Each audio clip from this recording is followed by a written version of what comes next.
also ancient DNA and ancient genomics has been a very vibrant field for the past, X number of years. People have sequenced Neanderthal genomes and so forth. It sounds like you've been involved in work where you can actually recover aspects of the microbiome from deceased individuals, going back quite a ways. To what extent is this possible, and what did you find there?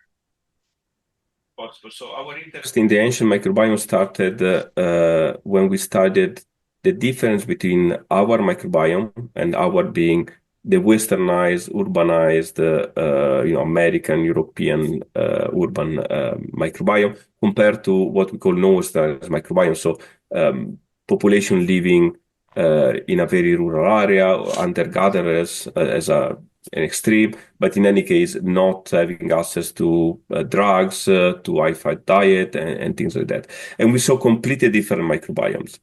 But at that point, we didn't really know whether it was the lifestyle that was inducing the difference in the microbiome or was some other geography associated characteristics. So to answer to this question, we basically try to go back in time and look at mummies, the microbiome of mummies, in the same exact area we were living.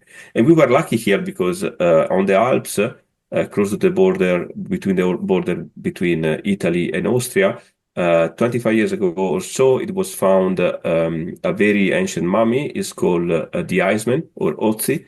Is 5.3 thousand years old. Is extremely well conserved.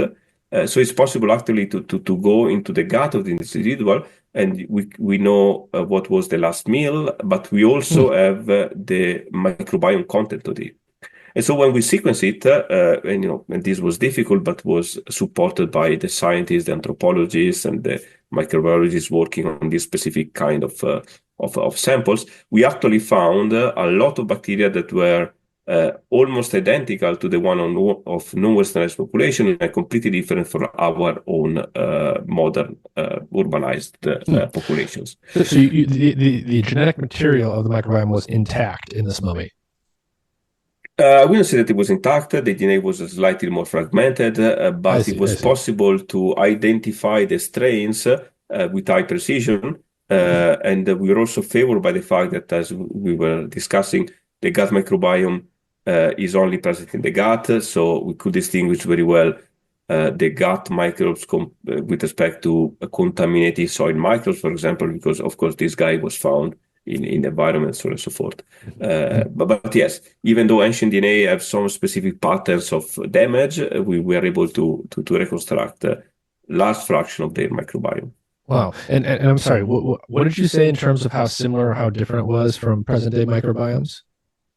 So basically, the microbiome in this ancient mummy was much closer to current modern non-westernized population than our own westernized population. It looked more like someone living in a rural area today than an urban area. Exactly. It was very similar to the hunter-gatherer population in Africa, for example.